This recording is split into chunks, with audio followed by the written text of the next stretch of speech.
아멘. 할렐루야.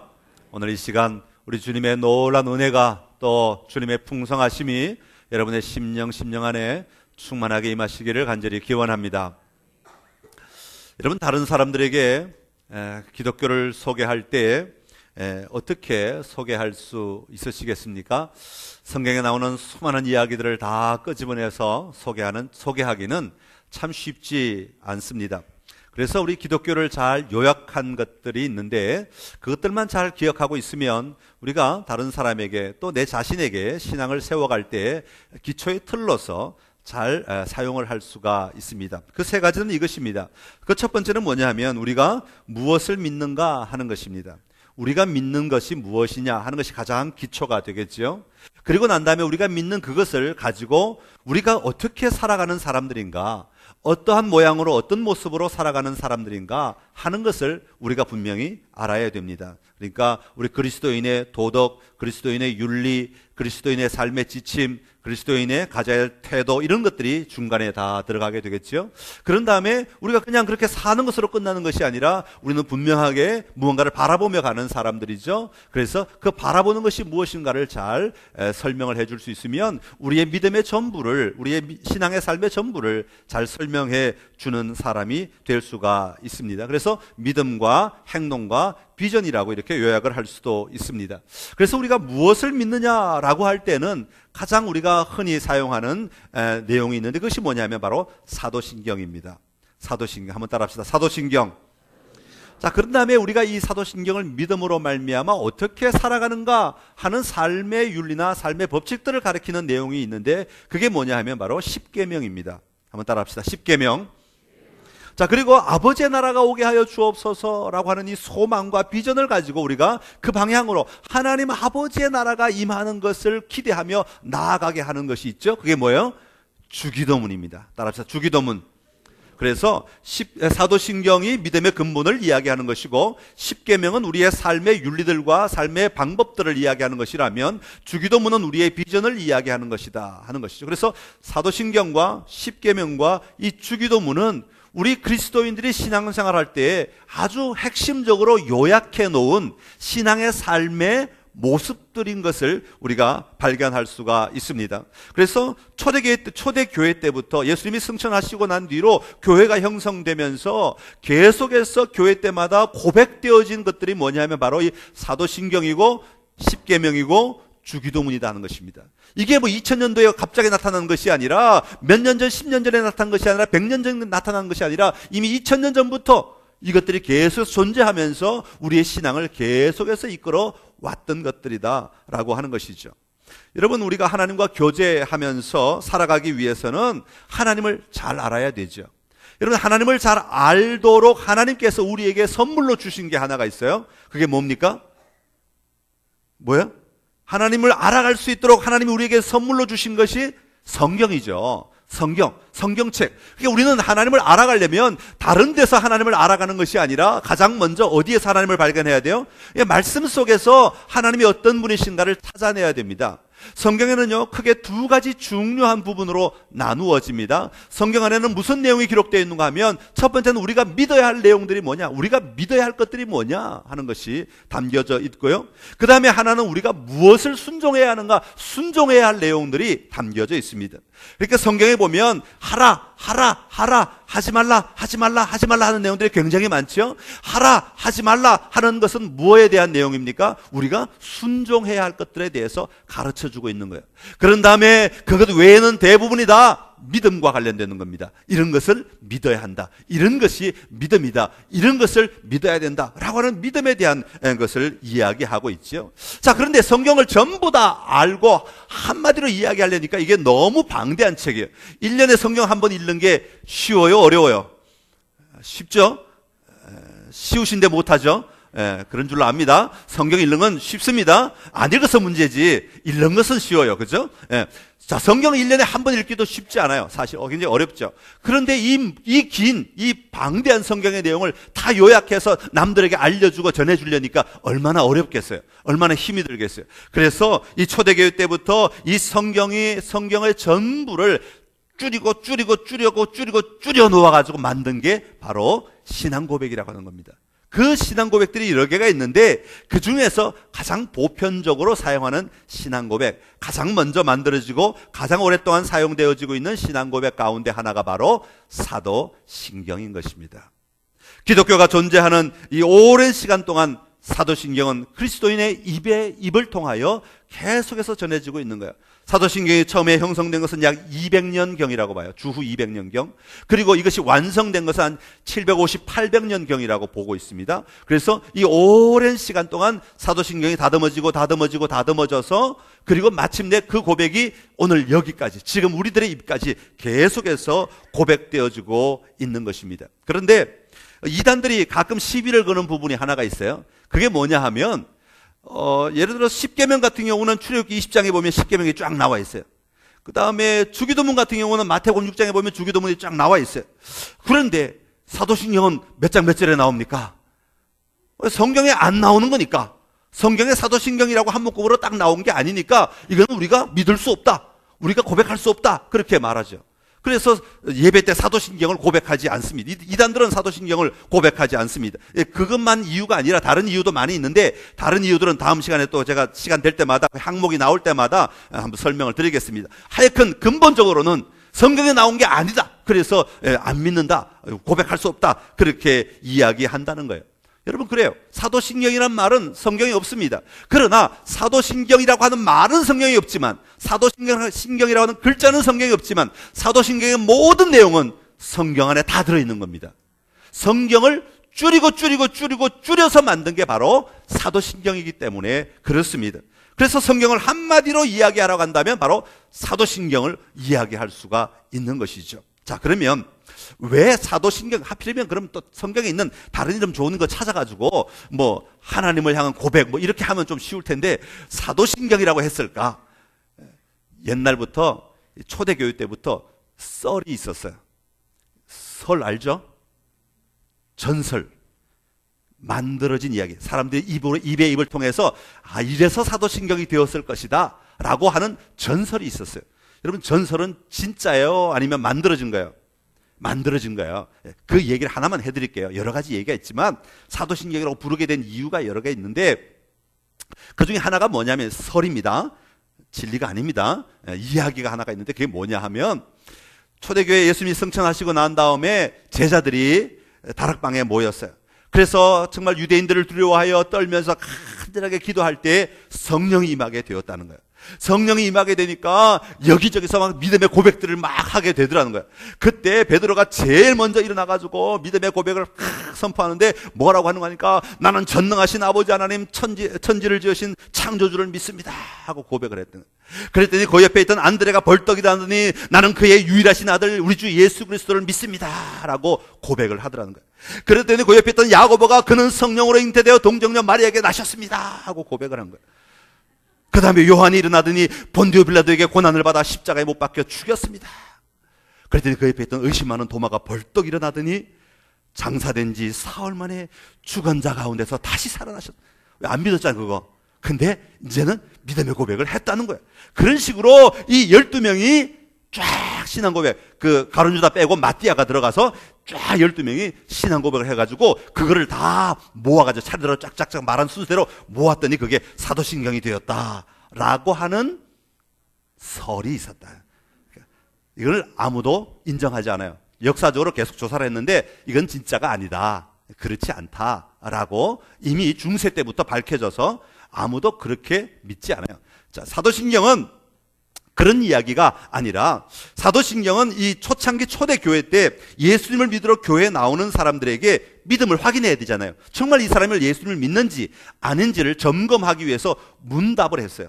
요즘도 저희가 세례를 받을 때 제가 어떻게 이렇게 세워가지고 제가 질문하죠? 그러면 예라고 대답하게 하잖아요. 그때 제가 가끔 이렇게 좀 재미있게 들으라고 하는 얘기는 아니에요. 사실은 제가 이렇게 하는 얘기가 뭐냐 하면, 하나님도 들으셔야 되지만 여기 있는 모든 사람들도 다 들어야 되니까 큰 소리로 예라고 대답하십시오 라고 말할 때가 있어요. 2부 예배 때는 세례식을 안 하는군요. 세례식은 3부에 주로 합니다. 그래서 큰 소리로 대답하라고 제가 요청을 해요. 왜 큰 소리로 대답해야 하느냐 하면, 하나님이야 속으로 대답하든 밖으로 대답하든 다 들으실 수 있는 분이지만 믿음의 공동체가 저 사람이 진짜 믿음을 고백하는지를 같이 인정을 해줘야 되는 거예요.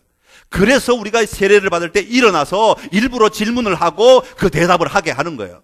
아니면 뭐 혼자 만나서 다 일어서기, 많은 사람들 앞에서 일어서기 부끄러우니까 혼자 알아서 대답하고 묻고 그럼 끝나지만 그건 교회 공동체의 일이 아니에요. 교회 공동체는 모든 공동체원들이 다 받아들여야 되기 때문에, 그 사람을 교인으로 다 받아들여야 되기 때문에 다 들어야 되는 거예요. 저 사람이 진짜 믿음의 고백을 하는지. 그때 사용한 이 문답 질문과 대답이 바로 사도신경의 내용이었어요.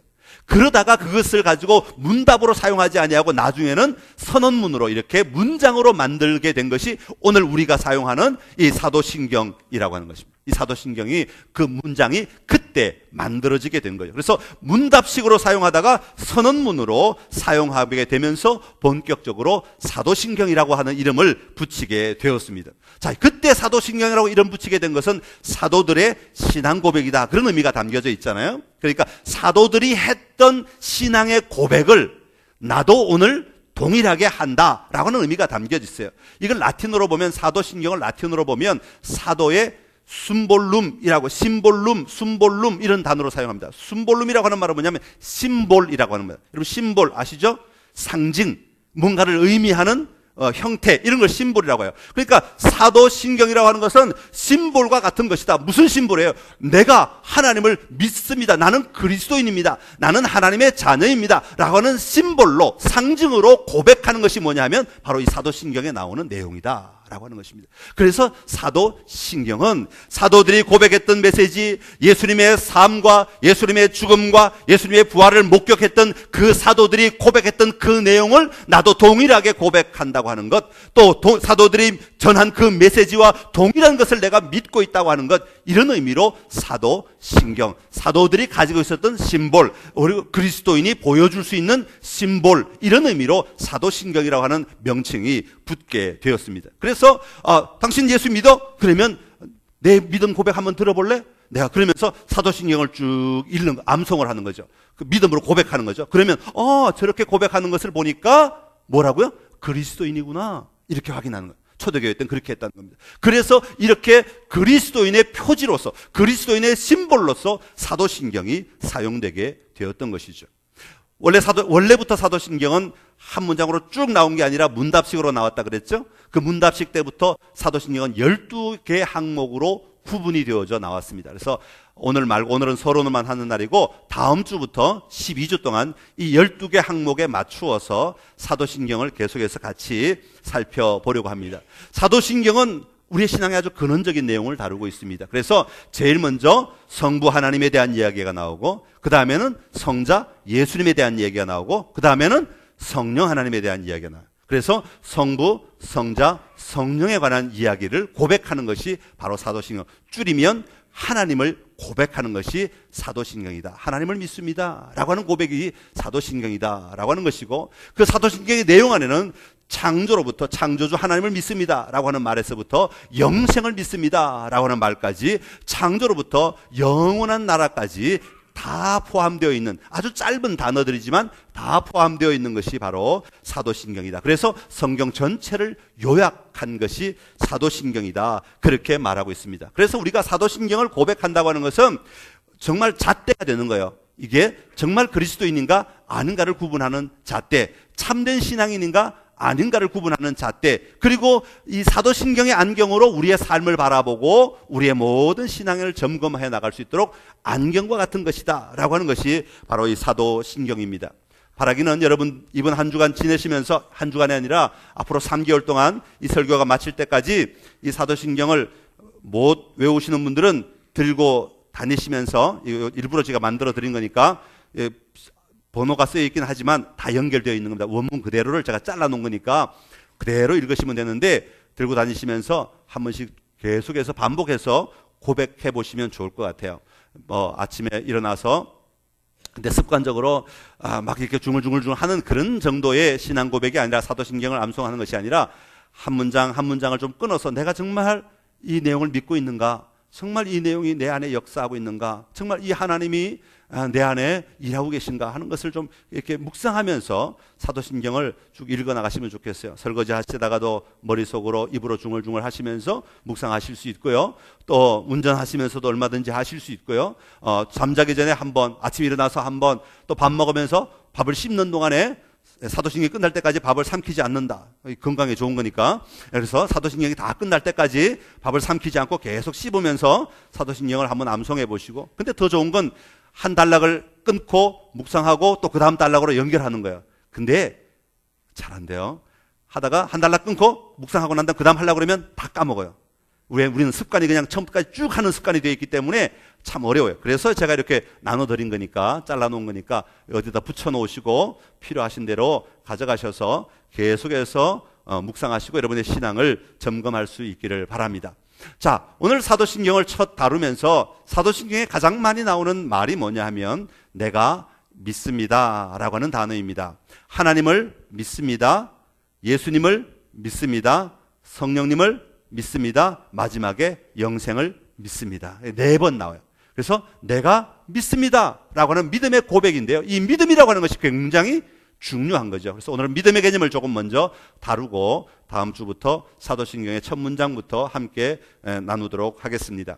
1923년에 워싱턴의 경찰서에서 있었던 일입니다. 얼마 전에 사진 2장이 이제 공개가 되어서 신문에 발표가 되었는데요. 그 사진에 보면 워싱턴 경찰서에서 1923년, 굉장히 오래전의 일이죠. 그때 그 보안관이 방탄조끼를 입고 있는 한 사람을 향해 총을 겨누고 있는 장면이 나와요. 두 번째 사진은 총알이 나가고 난 다음에 연기가 이렇게 막, 옛날 총은 연기가 많이 났던 것 같아요. 그래서 권총을 쏘는데 연기가 막 자욱한 그 사진이 공개가 되었습니다. 이 사진을 보면 그 총을 맞는 사람이요, 굉장히 편안하게 미소를 띠면서 딱 서 있는 그런 장면이 나와요.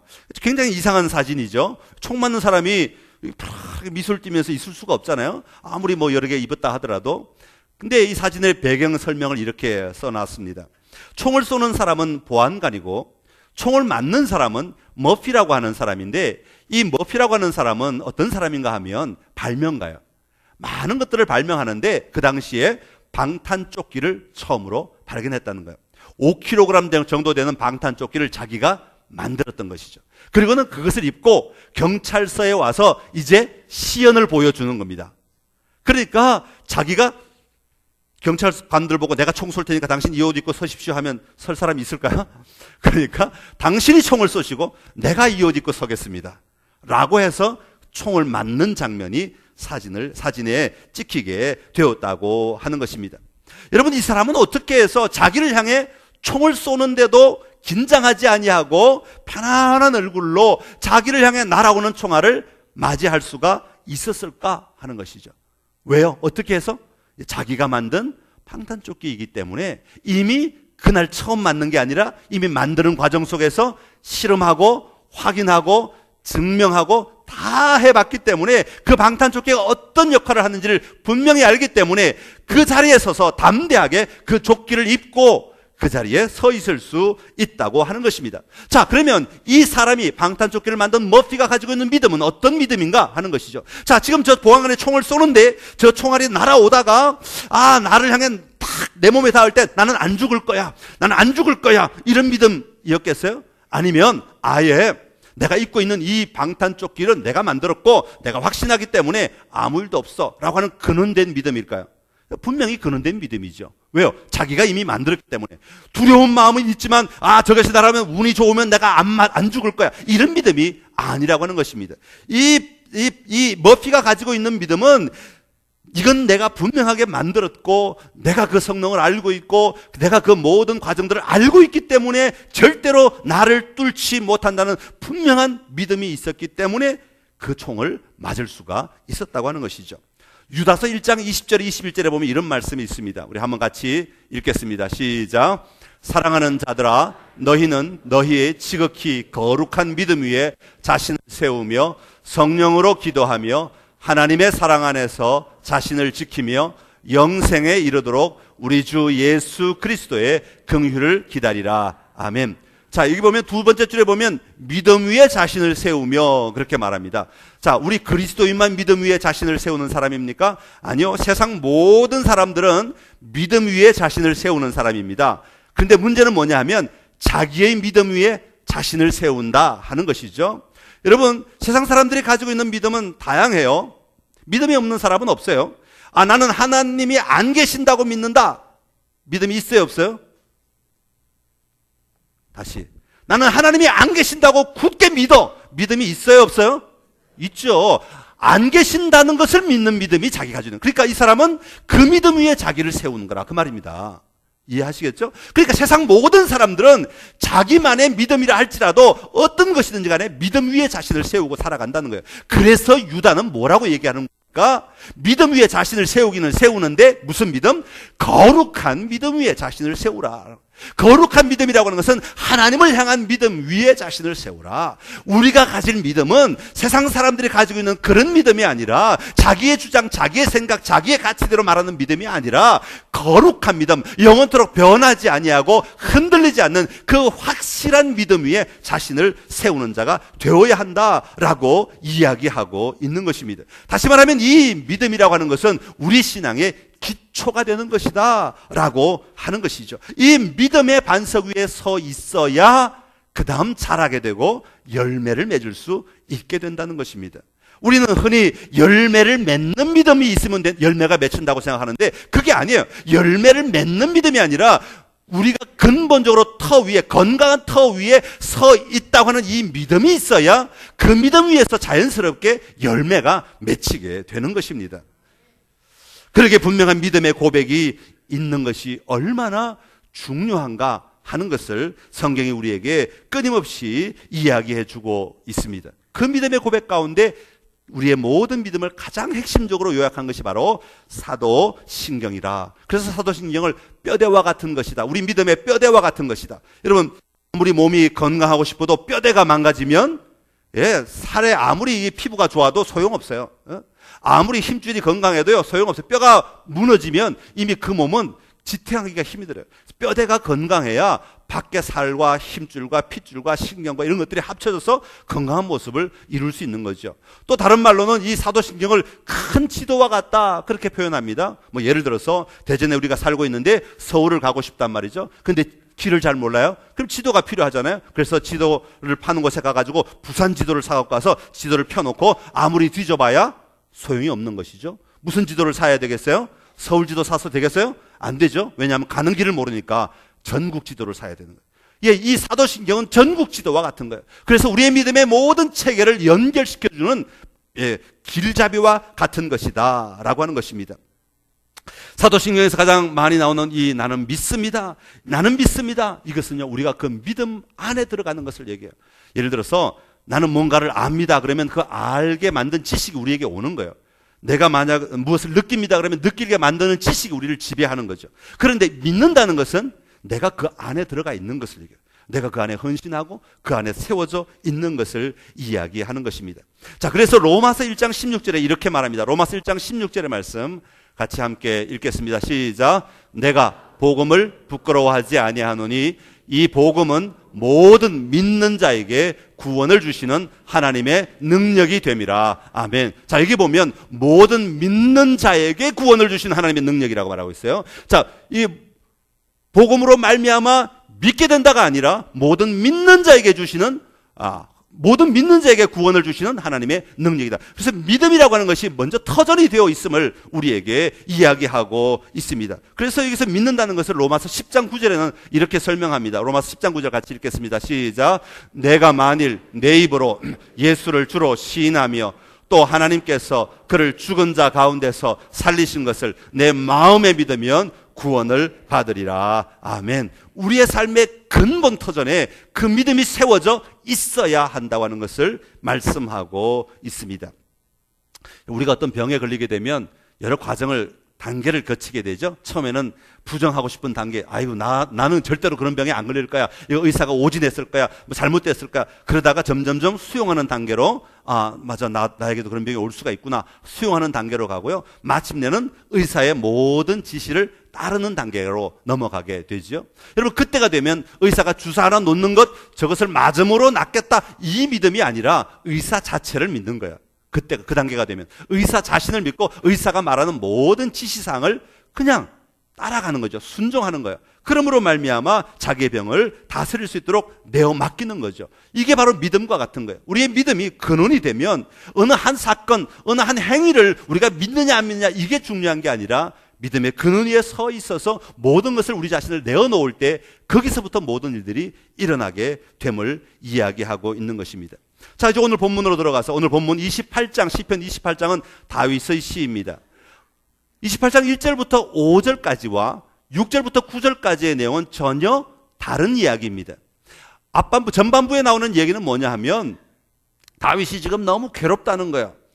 1절에 보면 이렇게 말합니다. 여호와여, 내가 주께 부르짖어오니 나의 반석이시여 내게 귀를 막지 마소서. 주께서 내게 잠잠하시면 내가 무덤에 내려가는 자와 같을까 하나이다.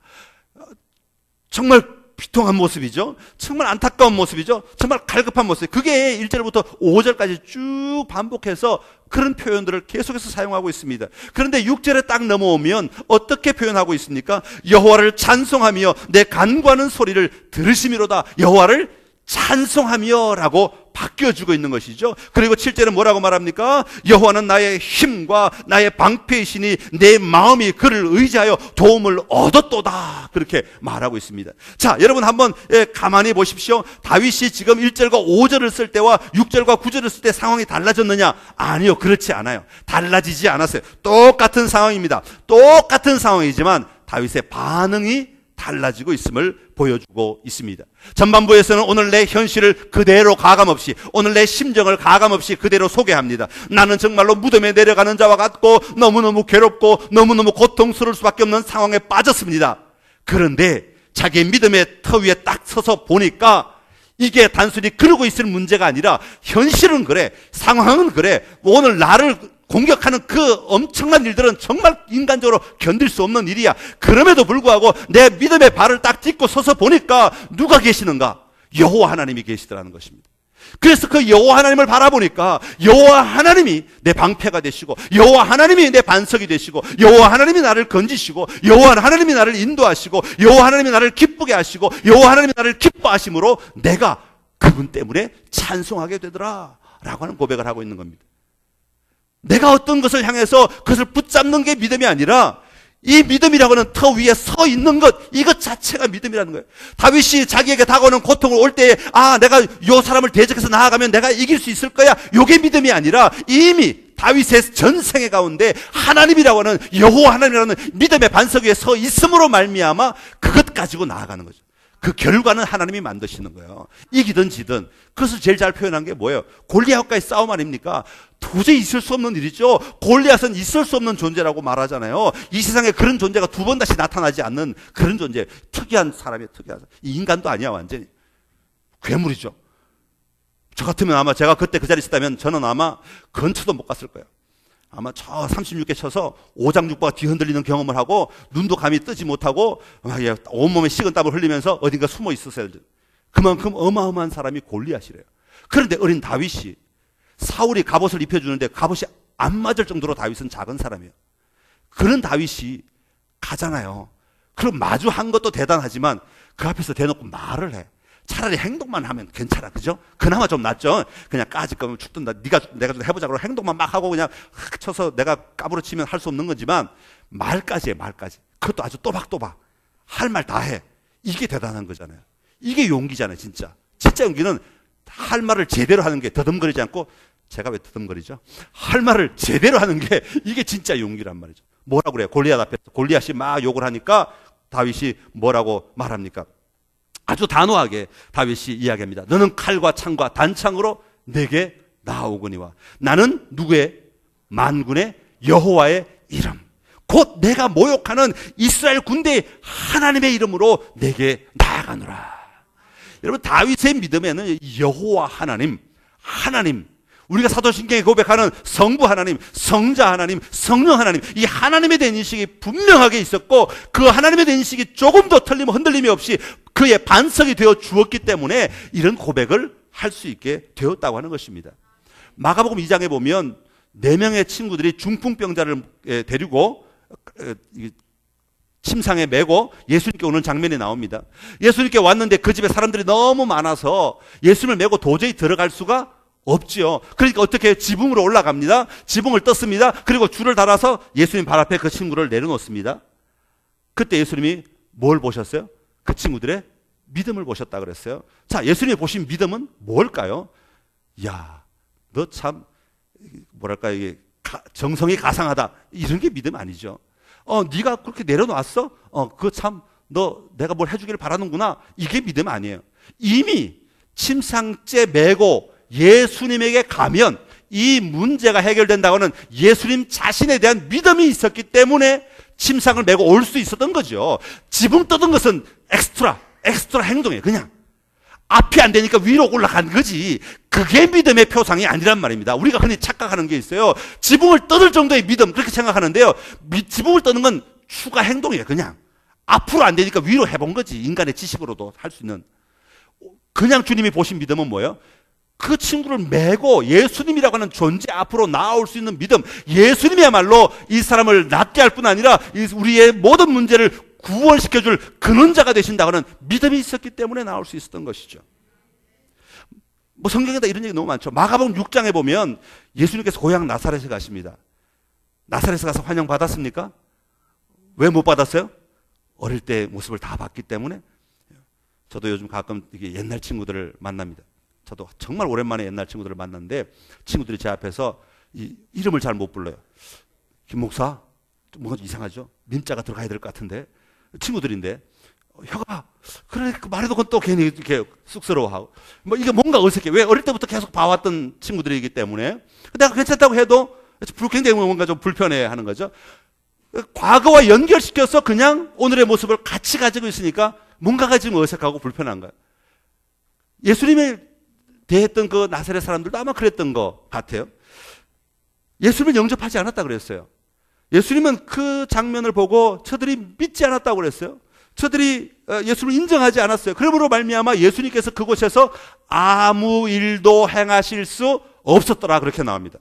아무 권능도 행하실 수 없었더라라고 기록하고 있습니다. 그러면서 예수님께서 그다음 뭐라고 또 표현하고 있냐면 그들이 믿지 않음을 안타깝게 여기셨다 그렇게 말하고 있습니다. 자, 여러분 그 나사렛 사람들이 예수님을 안 믿은 것은 어떤 모습이에요? 오늘 놀라운 일을 행할까 말까, 본능을 행할까, 행할 수 있나 없나 그게 대한 믿음이 아니에요. 예수님 자신이 누구신가에 대한 믿음이 없었다고 하는 것입니다. 예수님에 대한 믿음이 없으니까 예수님의 권능이 드러나지도 않고 예수님의 일들도 나타나지 아니하고 예수님의 사역도 그것에서 행해질 수가 없는 거죠. 다시 말하면 근원이 없으니까 반석이 없으니까 반석이 무너져 있는 상태에서는 무언가 열매 하나만 무언가 껍데기 하나만 무언가 오늘 우리 필요 하나만 채운다고 해서 그 문제가 근원적으로 해결되는 것이 결코 아니라고 하는 것을 이야기해 주고 있는 것입니다. 사랑하는 성도 여러분, 믿음은 하나님 우리에게 주신 선물입니다. 그러기에 이 믿음은 우리가 노력해서 얻는 것이 아니라 믿게 해주시는 그 하나님이 주신 그 은혜들을 우리가 받는 겁니다. 우리가 붙잡는 겁니다. 그래서 간직하는 것이고 제자들은 예수님에게 이 믿음이 있는 것을 감사하면서 뭐라고 요청했습니까?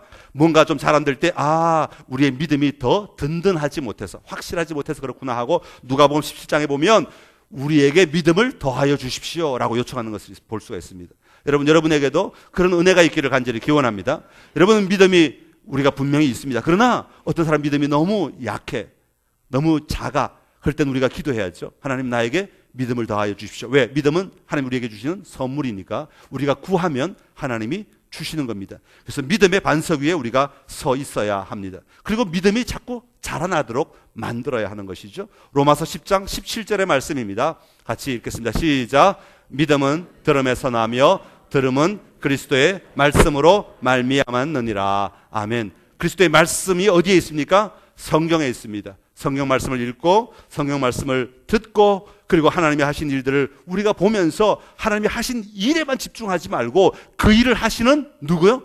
여호와 하나님을 보는 은혜가 있어야 합니다. 하나님을 믿는 게 중요한 거예요. 하나님을 보는 것이 중요하다고 하는 것입니다. 요한복음 20장 27절에 보면 예수님께서 도마에게 이렇게 말씀하십니다. 안 믿는 자가 아니라 믿는 자가 되라. 안 믿는다는 것은 의지적으로 거부하는 것이죠. 막는 것입니다. 하나님이 선물 주실 때 그거 필요 없어요 하고 걷어차는 것이죠. 그런 자가 되지 말고 받아들이고 내 것으로 만들고 더 키워주십시오 하고 나를 내어드리고, 그래서 믿는 자가 되라고 주님은 우리에게 말씀하십니다. 오늘 여러분의 삶의 자리에 이 믿음이 회복되시기를 간절히 기원합니다. 이 믿음의 고백이 우리 신앙의 가장 근원되는 것입니다. 사도신경에서 믿습니다라고 자꾸 말하는 이유가 우리 신앙의 기본이기 때문에 그렇습니다. 이 믿음, 하나님에 대한, 여호와 하나님에 대한 믿음, 예수님에 대한 믿음, 성령님에 대한 믿음이 없이는 우리의 어떤 일도 제대로 이루어질 수가 없습니다. 오늘 이 믿음 위에 든든히 서서 여러분의 믿음을 심볼, 그리스도인의 상징으로 다른 사람들에게 전해줄 수 있는 은혜가 여러분 모두에게 충만하시기를 간절히 기원합니다. 우리 찬송하겠습니다. 찬양, 세상 흔들리고.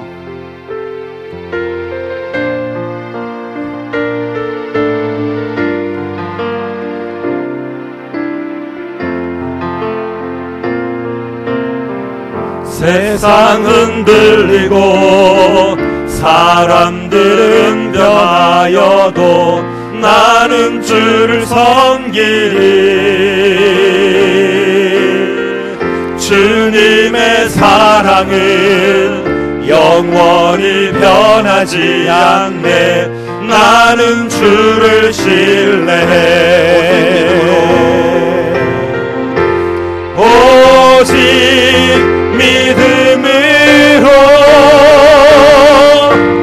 믿음으로 내가 살리라. 오직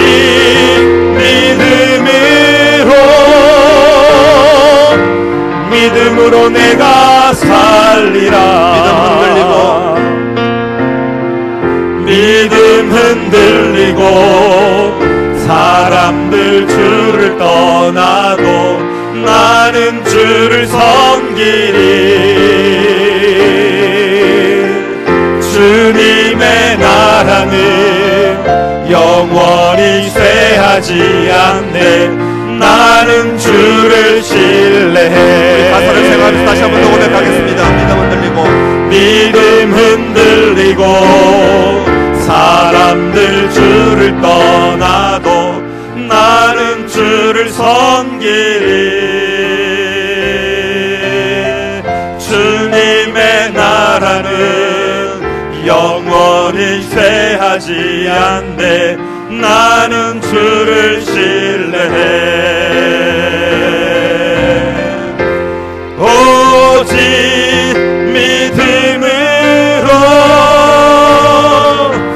믿음으로 내가 살리라. 오직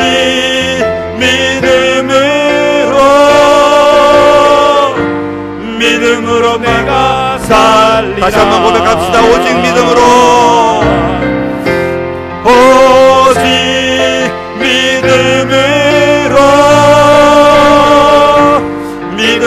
내가 살리라. 오직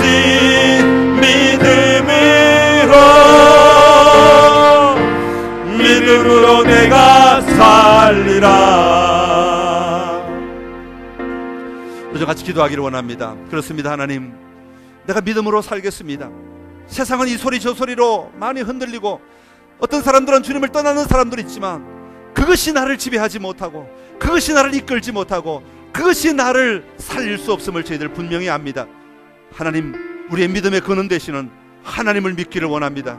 아버지, 나에게 주신 그 귀한 믿음을 더 키워가기를 원합니다. 그 반석 위에 서서 내가 살아가기를 원합니다. 그 믿음 위에 서서 내가 살아가기를 원합니다. 주님, 나를 도와 주시옵소서. 나에게 믿음을 더하여 주시옵소서. 하나님은 그 분명한 믿음을 날마다 고백하며 살아가는 자 되게 하여 주옵소서. 우리 좀 소리내어서 여러분의 믿음을 고백하며 같이 기도하겠습니다. 같이 기도합시다. 하나님 아버지, 그렇습니다. 주님, 이 시간 우리의 믿음을 고백하게 하시고 우리의 믿음을 바라보게 하시고 우리의 믿음을 점검하게 하시니 감사합니다. 아버지, 믿음의 고백이 없이는 우리가 어떤 삶도 살아갈 수 없음을 믿습니다. 믿음의 고백이 없이는 우리의 행위나 우리의 가치나 우리가 붙잡는 어떤 일들도 의미 없어지는 것을 분명히 봅니다. 하나님, 이 믿음을 붙들게 하여 주옵소서. 이 믿음을 바라보게 하여 주시옵소서. 이 믿음을 붙들고 담대하게 나아감으로 말미암아 우리의 삶의 변화가 일어나게 하시고 우리가 분명한 표대를 향하여 나아갈 수 있게 하시고 우리가 하나님의 기쁨을 누리며 살아가는 삶을 살아갈 수 있도록 주여 도와 주시옵소서. 아버지, 우리 안에 이 믿음을 키워주옵소서. 믿음을 더하여 주시옵소서. 하나님 가운데 임하셔서 그 믿음을 부어주시고 그 부어주신 믿음을 붙잡고 나아가게 하여 주옵소서. 그 믿음으로 나아갈 때 하나님의 일들이 일어남을 보게 하시고 그 믿음으로 나아갈 때 하나님의 역사가 일어남을 보게 하여 주옵소서. 그 믿음을 고백하는 그 자리에 하나님의 일하심을 보게 하여 주옵시고 그 믿음을 고백하는 그 자리에 하나님의 생명의 역사가 드러나게 하여 주시옵소서. 주님, 주의 영으로 우리를 붙잡아 주옵시고 주의 본능으로 우리를 다스려 주시옵소서. 하나님의 영으로 우리를 붙잡아 주시옵소서. 믿음 위에 든든히 서게 하여 주옵소서.